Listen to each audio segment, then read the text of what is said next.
وہ لوگ آ کے تمہیں تنگ کریں گے، جب کہ تمہاری خدمت، میری خدمت تم کرتی ہو، تو میں اپنا گھر بار سب کچھ بابا جی کی بات سن کر میری آنکھوں میں آنسو آ گئے۔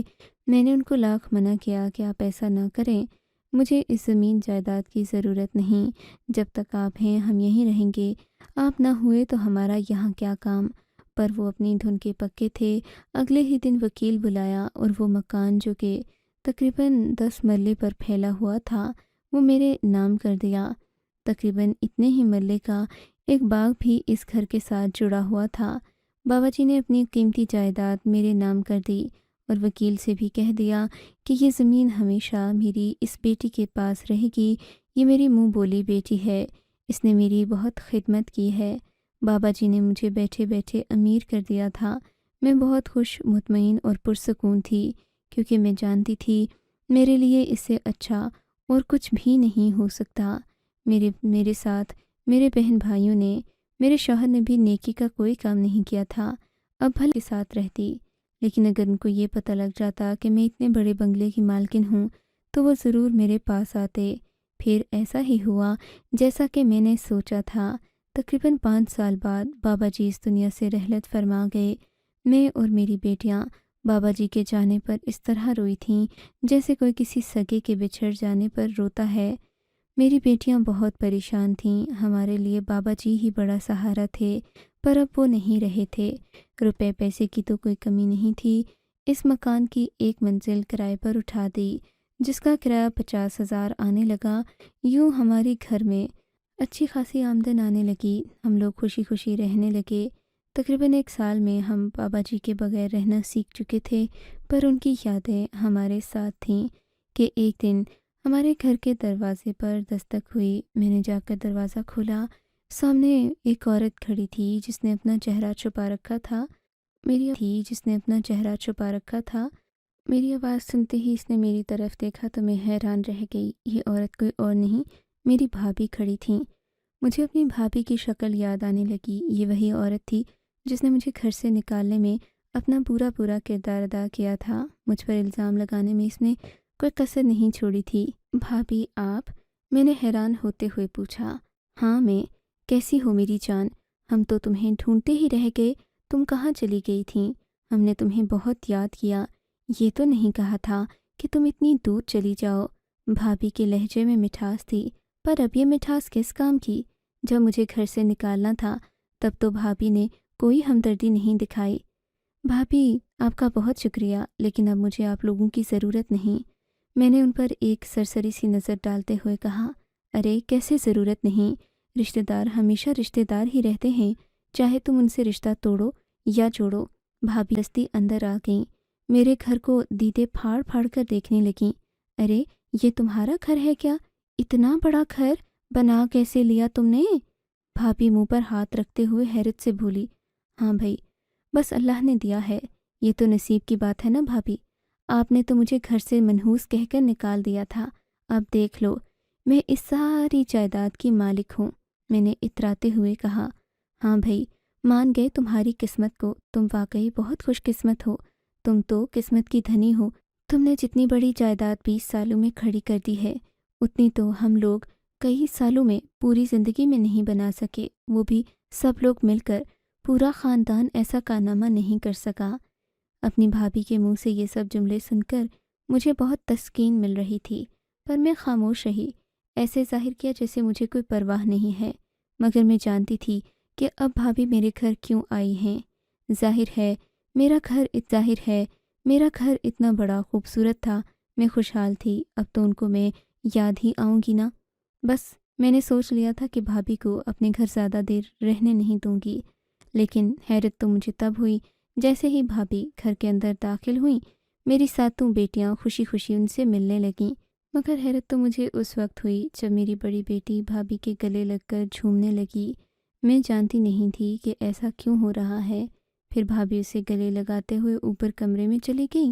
میں حیران دیکھتی ہی رہ گئی، میری بیٹی تو بھابھی سے پہلے کبھی ملی بھی نہیں تھی، پھر یہ کیسے ہو گیا کہ بھابھی میری بیٹی کو لے کر اوپر کمرے میں چلی گئیں، مجھے اطلاع بھی نہیں دی۔ میں بھی بھابھی کے پیچھے پیچھے اوپر تک گئی، کیونکہ یہ گھر میں نے کرایہ داروں کو دے رکھا تھا اور آج کل وہ اپنے گھر گئے ہوئے تھے تو گھر خالی تھا، لیکن جیسے ہی اوپر گئی تو بند دروازہ میرا منہ چڑھا رہا تھا۔ بھابھی میری بیٹی کو لے کر کمرے میں بند ہو گئیں۔ یا اللہ، یہ کیا ماجرا ہے؟ خدا جانے کہ اسے کیا ہی پٹیاں پڑھا رہی ہیں۔ ایسی عورتوں کا تو کوئی بھروسہ نہیں۔ یہ سوچ سوچ کر میرا دل ہول رہا تھا۔ میں جانتی تھی کہ بھابھی کوئی نہ کوئی بات میری بیٹی کو ایسی ضرور کہیں گی کہ میری بیٹی مجھ سے متنفر ہو جائے۔ وہ تو ویسے ہی اپنے رشتہ داروں کو بہت یاد کرتی تھی، اب نہ جانے بھابھی اسے کیا پاٹ پڑھا دیں گی۔ میں نے دروازہ بجایا بھی، پر بھابھی نے دروازہ نہیں کھولا۔ مجھے بڑا غصہ آیا۔ میں نیچے چلی گئی، کھانا بنا رہی تھی، کچن میں ہی تھی کہ میری بیٹی اور بھابھی اوپر والی منزل سے ہنستی مسکراتی نیچے میرے پاس آ گئیں۔ میں نے اپنی بیٹی کو غصے سے دیکھا۔ میری بیٹی گلے لگ گئی، بولی کہ اماں، میں اتنے عرصے بعد پھپھو سے ملی ہوں، مجھے پھپھو کی بہت یاد آتی تھی۔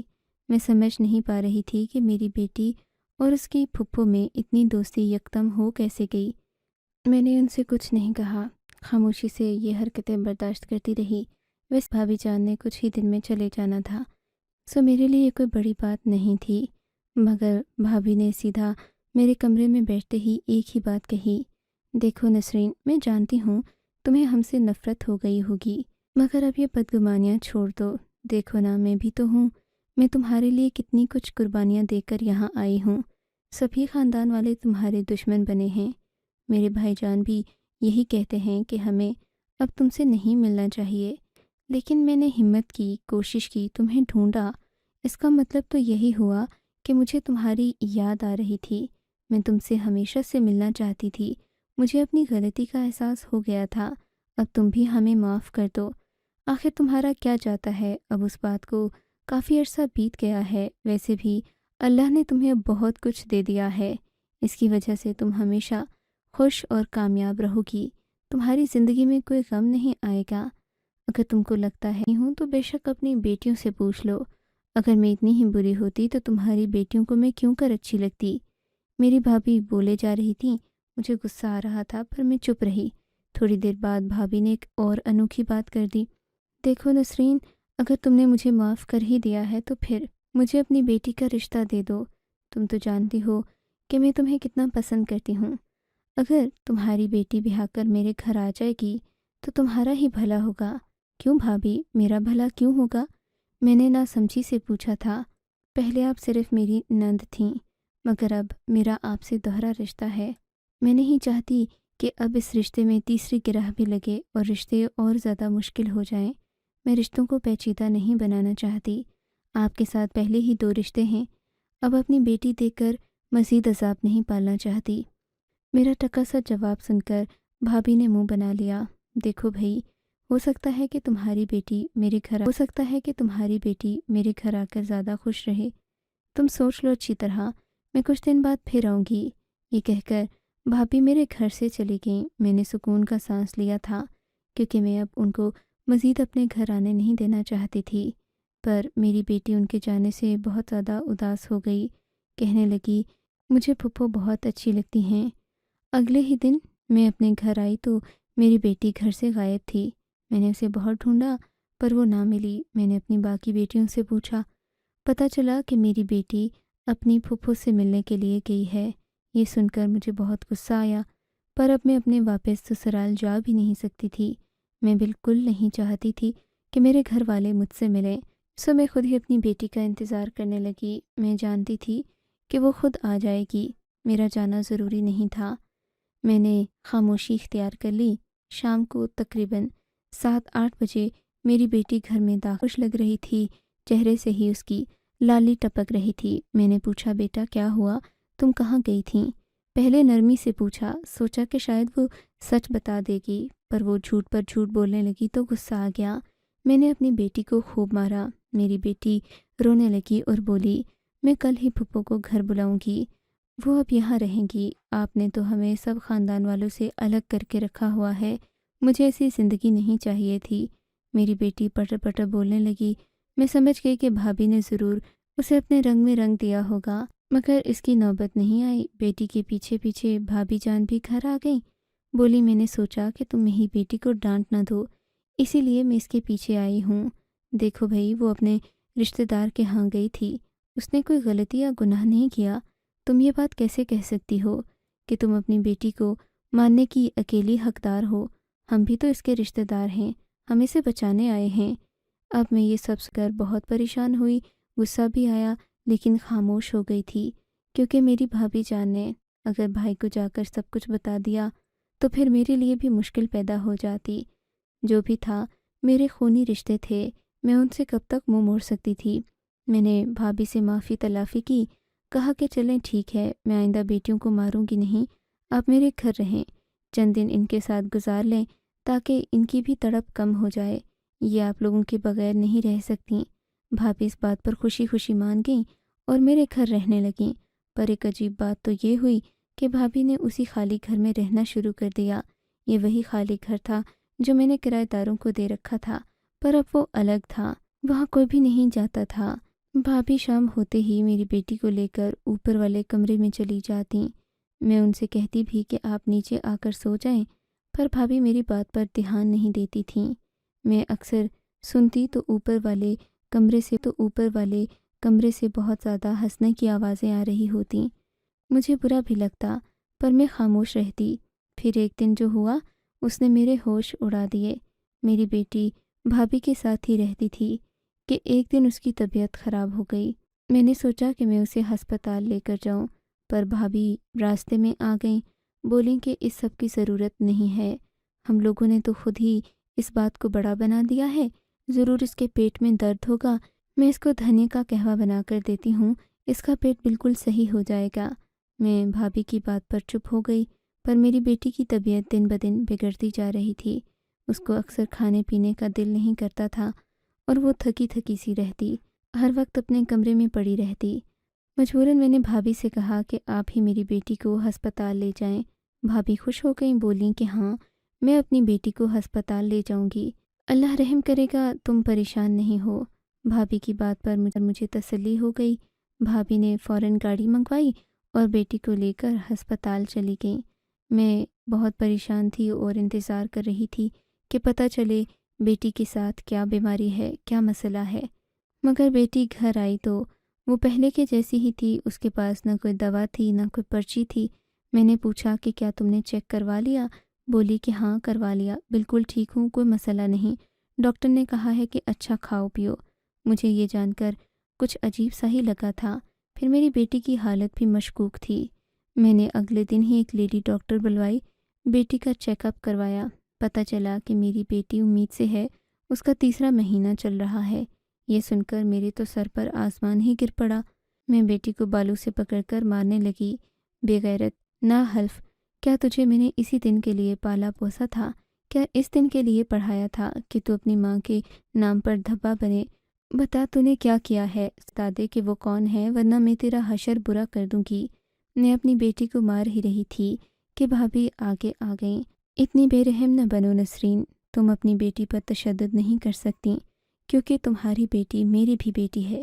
بھابھی اب آپ راستے میں مت آئیں، میری بیٹی سے غلطی ہوئی ہے، مجھے پوچھنے دیں کہ اس نے ایسا کیوں کیا ہے۔ میری آنکھوں میں آنسو تھے، میں بتاتی ہوں کہ اس نے ایسا کیا کیا ہے، اور ہاں، پریشان ہونے کی تو کوئی بات نہیں، سارا محلہ جانتا ہے کہ میرا بیٹا تمہاری بیٹی کا شوہر ہے۔ میں اور کیا ہی کرتی، تم تو مجھ سے بہت نفرت کرتی تھیں، تم میرے بھائی سے، میرے بہن بھائیوں سے اور ہم پورے خاندان والوں سے نفرت کرتی تھیں۔ ہم نے تم کو گھر سے کیا نکالا، تم نے تو بدلہ لینے کی ٹھان لی۔ تمہیں کیا لگا کہ تم اپنے رشتہ داروں سے دور جا کر کب تک رہ لوگی؟ ہمیں اپنی رشتہ داری مضبوط کرنی تھی، تم سے تعلق بنانا تھا، بس اسی لیے میں نے تمہاری بیٹی کو لے جا کر اپنے بیٹے کے ساتھ بیاہ دیا۔ تمہارے علاوہ پورا محلہ اس شادی میں شریک تھا، شاید تمہیں کسی نے بتایا ہی نہیں، بتاتا بھی کیسے؟ تمہارا اخلاق ہی ایسا ہے کہ کوئی تم سے بات نہیں کرتا اور تم ہر ایک سے نفرت کرتی ہو، جس نے تمہیں گھر سے نکالا اس سے بھی، اور جو اس وقت وہاں موجود تھا اس سے بھی۔ ایک بات کو 20 سال گزر گئے ہیں، اب تم کو چاہیے کہ تم یہ بات بھول جاؤ، لیکن تم اپنی بیٹیوں کا بھی گلا گھونٹ رہی ہو، ان کو بھی رشتہ داروں سے نہیں ملنے دیتی۔ ایسا کب تک چلے گا؟ مجھے معاف کر دینا، میں نے تمہارے شوہر سے اجازت لے کر تمہاری بیٹی کی شادی کی تھی، اور اسی لیے میں تمہاری بیٹی کو اکثر اپنے ساتھ لے جاتی تھی۔ اب اگر تمہیں کوئی اعتراض ہے تو اپنی بیٹی سے باقی کی کہانی پوچھ لو۔ میں نے جو بھی کیا اس کی خوشی سے کیا۔ میں نے اپنی بیٹی کی طرف دیکھا تو اس نے سر جھکا لیا، اور میں بھی یہی سوچنے لگی کہ جب میری بیٹی نے ہی میرا ساتھ نہ دیا، میرا مان نہ رکھا، تو پھر میں اپنے رشتہ داروں سے کس بات کو بھی کبھی معاف نہیں کروں گی کہ انہوں نے میری اولاد کو ورگلایا، پال پوس کر بڑا میں نے کیا، اور شادی کے وقت یہ لوگ آ گئے، اور وہ بھی میری اطلاع کے بغیر میری بیٹی کو رخصت بھی کر دیا۔ اتنے سالوں کی محنت کرنے کے باوجود بھی میں بری طرح ہار گئی ہوں۔ آپ کو اگر یہ کہانی اچھی لگی ہے تو اس ویڈیو کو لائک کیجیے، اور اس طرح کی مزید کہانیاں سننے کے لیے ہمارے چینل کو ضرور سبسکرائب کیجیے۔ کہانی سننے کا شکریہ۔ آپ سے ملاقات ہوگی اگلی ویڈیو میں، تب تک کے لیے اللہ حافظ۔